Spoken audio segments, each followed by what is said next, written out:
Hey, and thanks for coming back to listen. This is Recovery with Mike and Rose. And wow, so we're doing this in the garage. You may not be able to tell in the video, but this set is actually in our garage, and it's probably like 95 degrees in here. So we're doing our best with the AC, but that's kind of it's a humble beginning here. And before you do anything, I want you to, if you're watching this on YouTube, go ahead and click the subscribe button and the thumbs up, just so we know that you like this content.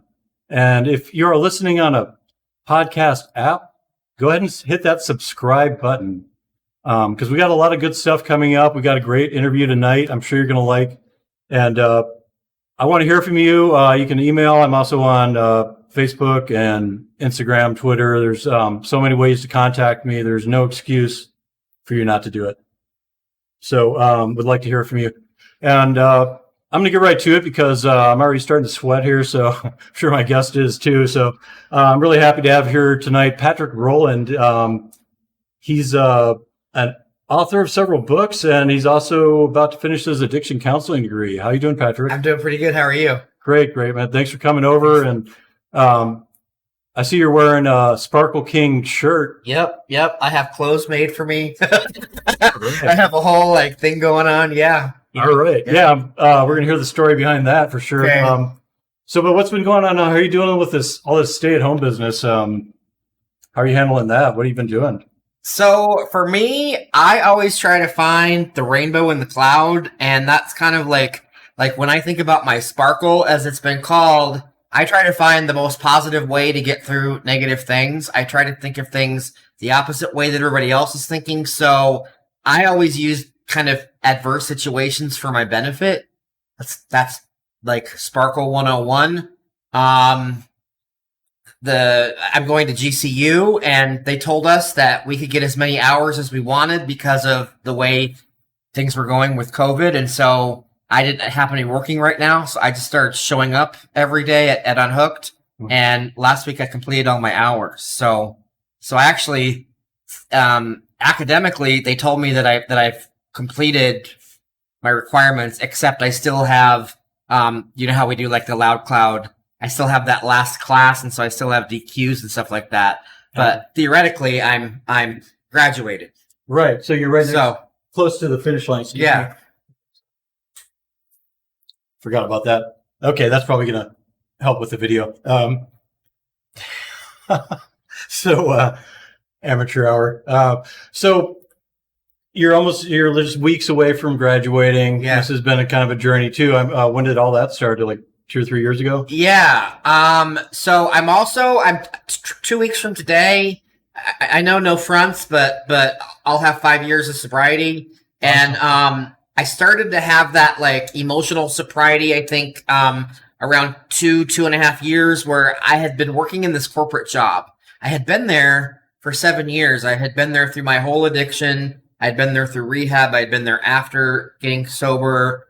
But I would go home every night, and I would feel like there was something missing in my life. Yeah. And, I would start to have these conversations with my sponsor, and we kind of boiled it down to that there were other things that I probably needed and wanted to do, and that other things that I should be doing. I've always you were looking for a purpose, probably. I was looking for a purpose, yeah. Exactly. Like I think that in the beginning of our sobriety, we're just trying to stay sober.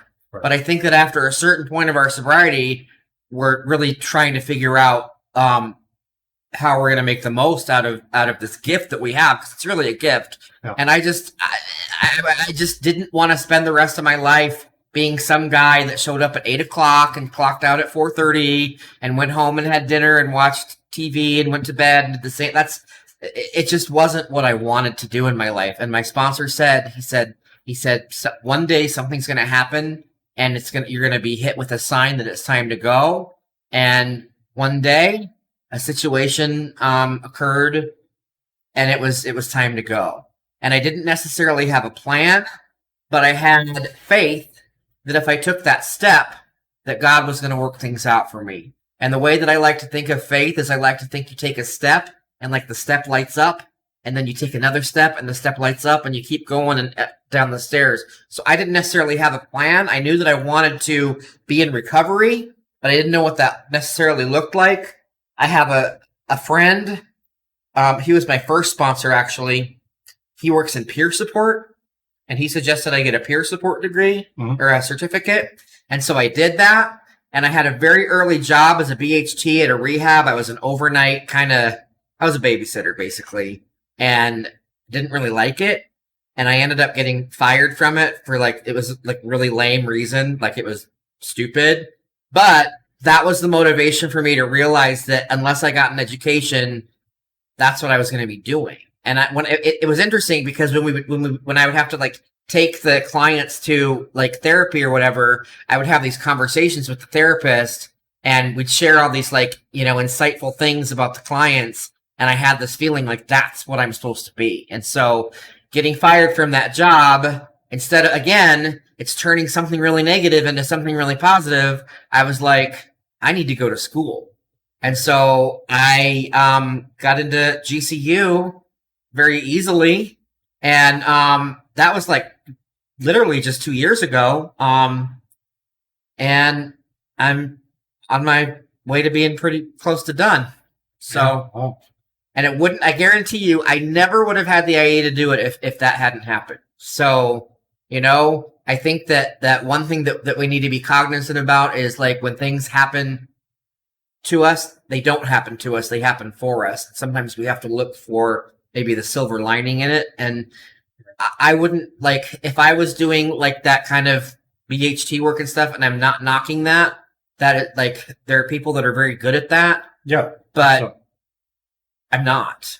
And it's a dirty job, but somebody has to do it. Yeah. Kind of thing. But I do have a knack with people. Yeah. And it's interesting. I'm finding a lot of, as I'm getting older, I'm thinking about my life a lot. And my first career, I was a journalist for 10 years. Okay. And, you'd think that they don't really go together, but they kind of do go together because I had to interview a lot of people. Right. Yeah. And you have to establish rapport with people immediately, especially when you're interviewing people about their child being murdered. Or I interviewed this girl that had been raped one time.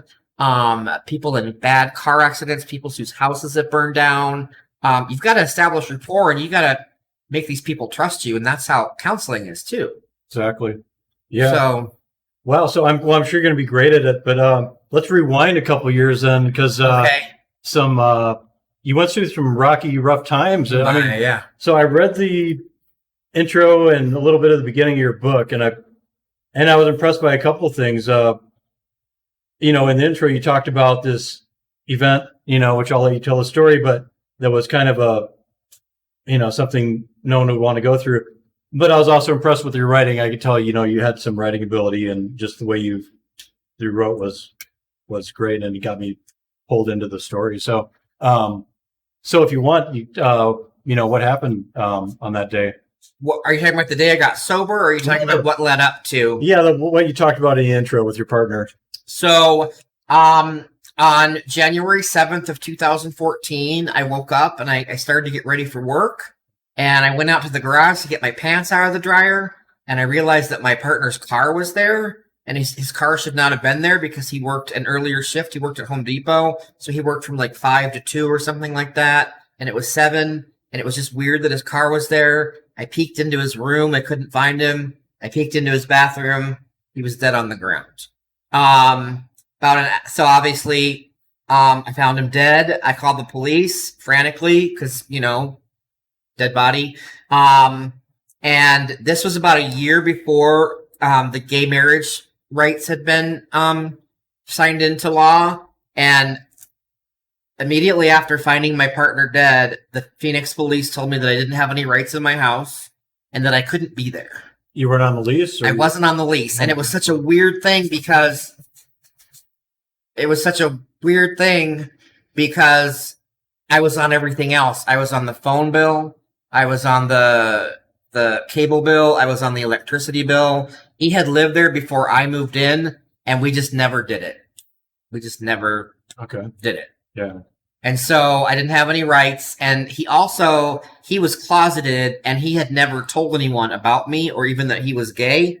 So, nobody knew in his family, and his family all lived here. And so I quickly found out that there were people in my house that I didn't know, and they were taking stuff out of it. Like the first day, they were taking all the stuff out of it. Where did these people come from? Here, they lived here. They knew him. It was a sister. It was his sister, and his children lived in Wisconsin, but they quickly flew in, and like his sister was basically in my house the day. Taking your stuff too? Took some of my stuff too. Wow. Never returned it to this day. But I when I found out that they were there, me and my parents went there. We went to my house and we basically encountered them carrying this stuff out of my house. And we were like, what's going on here? And we have this conversation. And as the conversation goes on, they decide that I am not to be in that house anymore and that I cannot go to the funeral. And so my response to that was like a good drug addict, because I need to say that me and him did drugs together. It was a weekend kind of warrior type of vibe for me. I now know that he was using all the time because of the toxicity report was, so basically he had a sudden heart attack caused by meth toxicity. So he overdosed, I guess, or had a sudden heart attack. Yeah, it happens not often, but it does because happen. of that. Yeah. So he was older. He was in his 50s, so, and not in shape, and so it lines up. But as a good drug addict, so in the relationship, we only used on like Friday nights, and then he was protecting me, so he put the drugs away, right? Yeah. Yeah. Right. Yeah. So, but that was fine for me because I worked and stuff, and I some people can be super high and function and go to work, and he could. I can't. You would just use on the weekend. I would just use on Friday, come down, and that's not a way to live, by the way. That's like and I'm also bipolar, so that was a lot to go through. But basically, like any good drug addict, the death created, the way the family treated me created a resentment. And I was like, well, I'm going to show you. I'm going to do so many drugs that I'm going to die. Meanwhile, they never even like talked to me again. They didn't care about me. And I'm just like, basically doing drugs every day now. And where are you living at this point? I got an apartment like right away. I don't even know how I knew how to get a hold of the guy, but I got a hold of the guy and I just did it myself. And I don't know if you can tell by looking at me, but I was brought up pretty sheltered. I went to Brophy. I grew up in Arrowhead Ranch on the golf course. Like the drug life, and not so much. Yeah, you were prepared for the stuff that went on there. It got very without this person kind of protecting me. Yeah. It got very scary and very dark. And I also was grieving, and I had never dealt with the actual loss. So did you have suddenly these other drug users hanging out? Oh my gosh, my house taking advantage of you. Totally taking advantage of me. I tried to get sober several times during this time frame, and I actually had a sponsor at that time that introduced me to this guy that was straight, and he quickly figured out that I was a target, and he would send me like these like suggestive messages, like if you let me come over and do drugs at your house this weekend, da da da da, and he'd send me like pictures and stuff, and I was like, okay, obviously, like.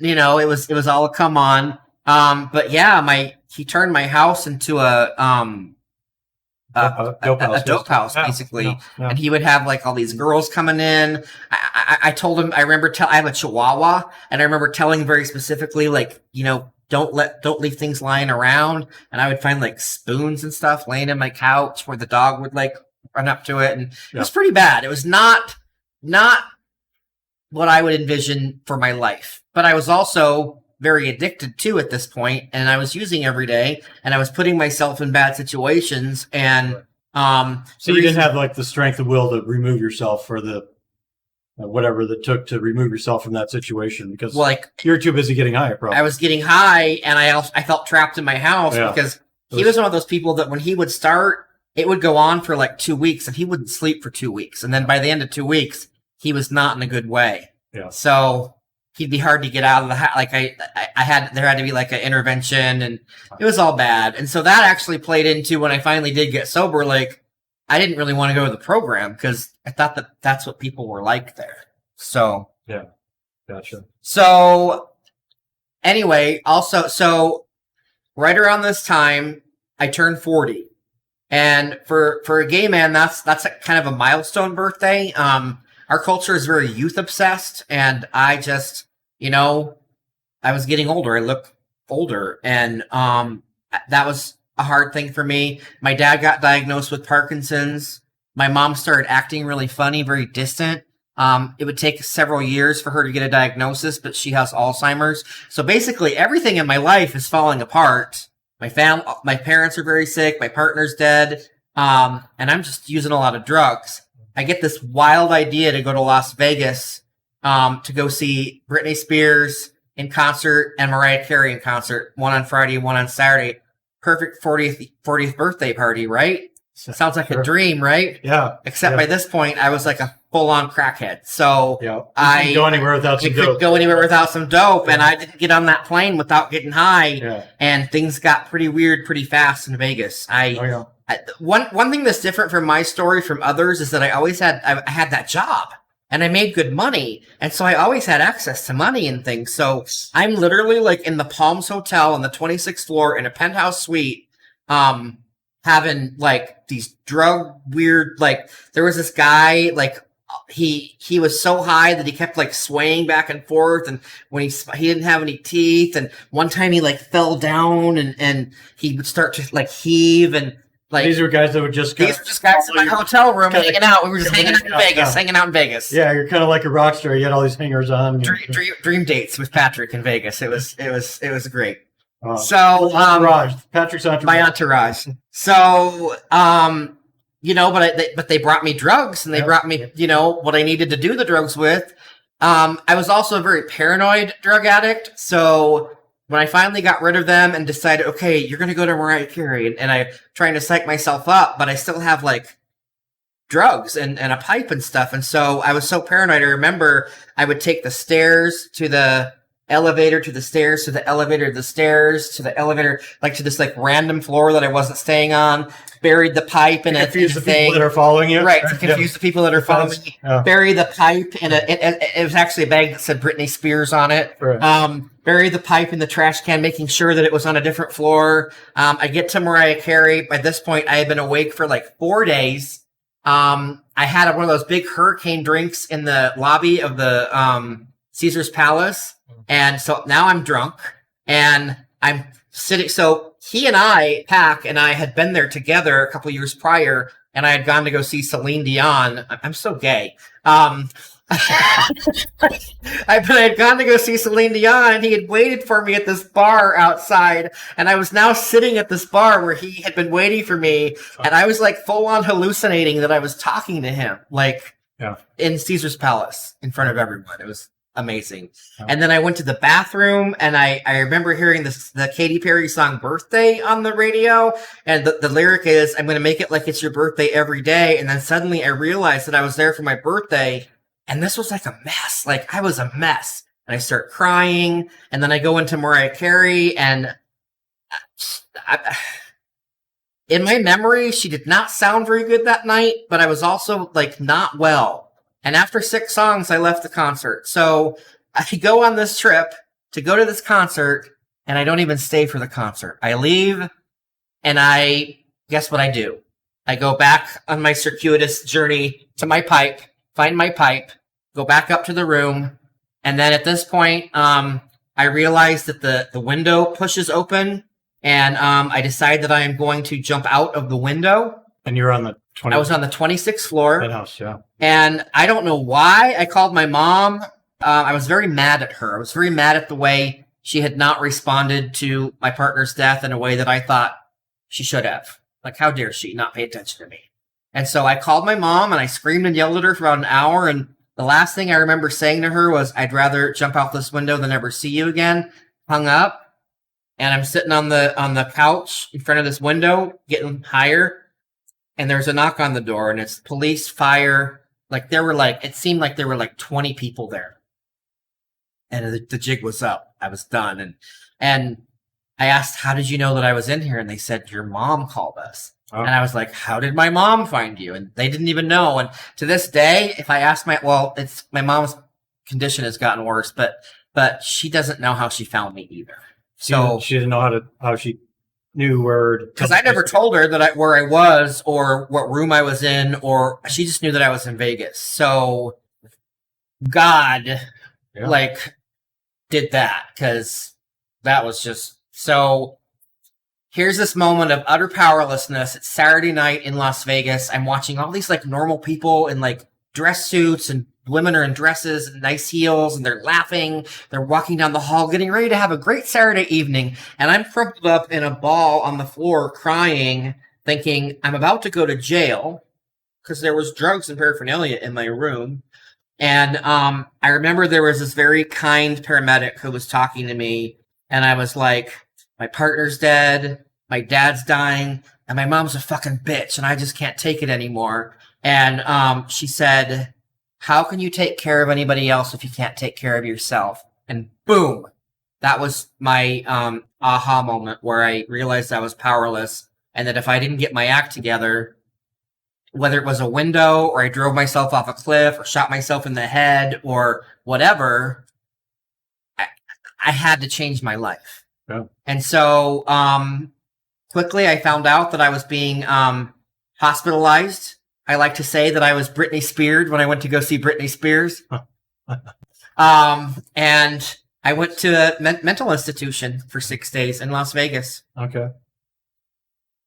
So, and that started your journey of recovery? That started my journey. That was on May 16th of 2015. And that's your sobriety date? That's my sobriety date. That's awesome, man. Yeah. Wow. So 5 years, almost. Wow. Yeah. So if I think about 5 years ago, like right now at this time, like I was, you wouldn't want to go back to that state. You wouldn't want to meet that guy. No, he was, oh man, bad. So, and that hospital, like, even though it was terrifying, because again, I'm this like privileged boy from Brophy, from the country club, and here I am like in this hospital in this foreign city, because Vegas, we all think of it as the Strip.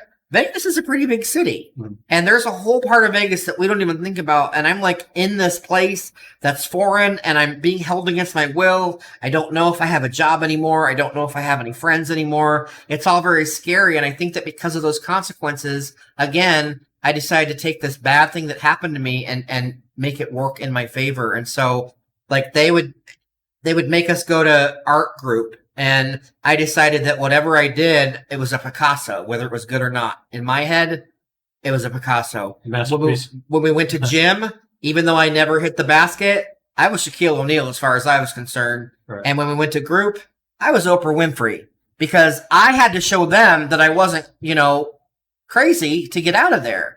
And so it really motivates you to find whatever, even as broken as I was and scared and that could have been like more of an end for me, but it was actually a beginning for me, because that pressure pushed me. It was like when a diamond becomes a diamond because of darkness and pressure. And that was my time in the darkness where I became this diamond, the Sparkle King, as they call me. Sparkle King. So, yeah.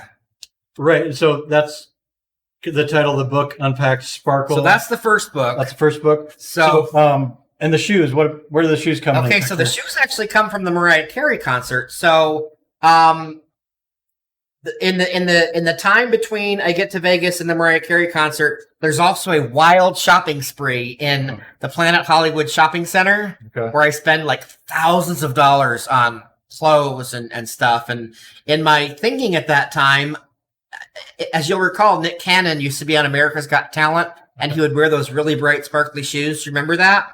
And so I'm in the Steve Madden store, and I see these like sparkly shoes, and I'm like, I'm going to get Mariah Carey to notice me.